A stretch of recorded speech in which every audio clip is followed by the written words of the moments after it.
everyone. In this video you will be learning about lipids or fats.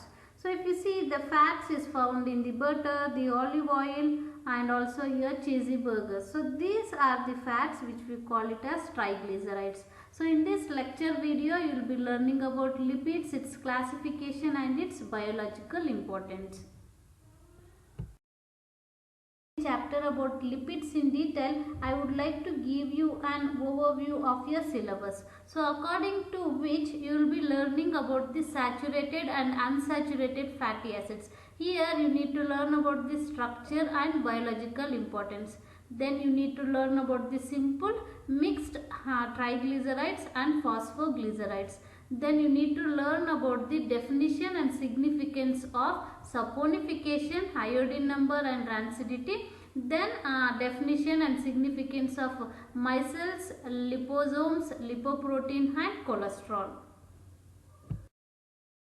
What are lipids? If you see the definition, we can say lipids are an extremely heterogeneous group of naturally occurring compounds that are relatively insoluble in water, but they can be soluble if you are using any non-polar organic solvents such as your alcohol, ether, chloroform and other solutions. And also these lipids are hydrophobic in nature. So this hydrophobicity is the general characteristic feature of the structurally devised group of biomolecules. If you see lipid, it includes your fats, oils, then waxes, phospholipids, sphingolipids, steroids, vitamins and others. It's classified. So lipids are broadly classified into 4 types. First one is simple lipid, second one is compound lipids, then you have derived lipids and miscellaneous lipids. So what are simple lipids? So these are the esters of fatty acids with alcohol, whereas compound lipids are the esters of fatty acids with alcohol and an additional groups like your phosphate group or might be a nitrogenous base or carbohydrate or protein, which you will be learning in upcoming classes. Next, what are derived lipids? These are the derivatives that are obtained on hydrolysis of group 1 or group 2. Like your simple lipids, hydrolysis might give to derived lipids, and derivatives of compound lipids can also lead to derived lipids. Then coming to miscellaneous lipids, these include a large number of compounds that possess some characteristics of our lipids. Example under this categories is your carotenoids and terpenes. About these major classes in detail. So let's start with the simple lipids. I said these are the esters of fatty acids with alcohol. If you see simple lipids, it is further subdivided into 2 types. One is acylglycerol and the other one is waxes. So acylglycerol are the esters of fatty acids with glycerol. As the name says, it contains glycerol. So these are fats like your butter. These fats are solid at room temperature, and this acylglycerol also includes your oils like groundnut oil, sunflower oil, palm oil. These are generally liquid at room temperature.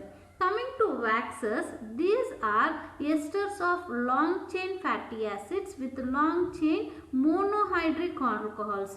Example under this one is cutin of plants and triaryl palmitate of beeswax. Major class of lipid is compound lipids. So you already know these are the esters of fatty acids with alcohol, which also possess some additional groups. So example for this compound lipids are your phospholipids, which contain a phosphoric acid residue. Example lecithin, cephalin. Then second example is sphingolipids. So here it contains the amino alcohol sphingosine. Example sphingomyelin. Then the third class is glycolipids which contain a carbohydrate. Example, glucocerebroside. Is derived lipids. So here these are the derivatives that are obtained from hydrolysis of your primary and the secondary lipids, like the simple and compound lipids. So this class include your fatty acids or alcohols like glycerol, sphingosine and sterols, and it contains steroids like your testosterone, estradiol, and the lipid soluble vitamins like vitamin A and vitamin E. What are the biological importance of lipids? So if you see the structure of lipids, it has a varied chemical nature which helps them having a wide range of functions. So here I have given a simple 5 points to make you memorize the functions of lipids. So it acts as a precursor of hormone, it helps in digestion, it provides storage of energy, it provides metabolic fuel, and this is a part of cell membrane. Let us focus on one particular category of lipids, that is fatty acids. So in this you need to learn about the saturated and also unsaturated fatty acids. Properties of fatty acids. So fatty acids are carboxylic acid with hydrocarbon side chain. So these are the simplest form of lipids and they are obtained from hydrolysis of fat. If you see the general formula, they have RCOOH, where this R stands for either an alkyl or alkenyl chain. Fatty acids have a methyl group at one end and a carboxyl group at the other end. So it has a long non-polar hydrocarbon chain which makes them water insoluble. So most of the fatty acids in nature contain an even number of carbon atoms, usually between 16 and 20. And also these fatty acids are linear, that is there are no branches in the carbon chain. You can see the structure which I have given you. And these fatty acids may be either saturated or unsaturated. What is the difference between saturated fatty acids and unsaturated fatty acids? So if you see saturated fatty acids, they have no double bond in its structure, whereas unsaturated fatty acids have one or more double bonds.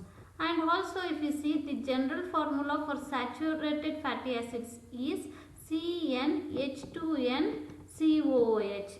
And the saturated fatty acids can be of lower fatty acids or higher fatty acids. So if they have 10 carbon or less number of carbon atom, we call it as lower fatty acids. Example for this category is acetic acid and butyric acid. So if they have more than 10 carbon atoms, we call it as higher fatty acids. And example for this is palmitic acid. Coming to unsaturated fatty acids, even here we have two types. So if they contain one double bond, we call it as monosaturated fatty acids. If they contain two or more double bonds, we call it as polyunsaturated fatty acid. The longer the chain length of the fatty acid, the higher will be the melting point. Also, if there are greater number of double bonds, lower will be the melting point. So unsaturated fatty acid usually have lower melting points when you compare it with a saturated fatty acid of the same chain length. Thus, animal fats are generally solid at room temperature, like your butter. So this animal fat contain a higher proportion of saturated fatty acids, and your vegetable oil will be generally liquid at room temperature, and they contain more number of unsaturated fatty acids. I have shown you some structures of fatty acids. So the first one is stearic acid. The formula is C17H35COOH. So this carbon contains, stearic contains 18 carbon atom and it does not contain double bond. Coming to oleic acid, it has a double bond between carbon atoms 9 and 10. So that's why we express it as omega 9. The formula for oleic acid is C17H35COOH. Then linoleic acid, which has a omega bond at 6. The formula is C17H31COOH. Then linoleic acid omega 3, it has formula C17H29COOH.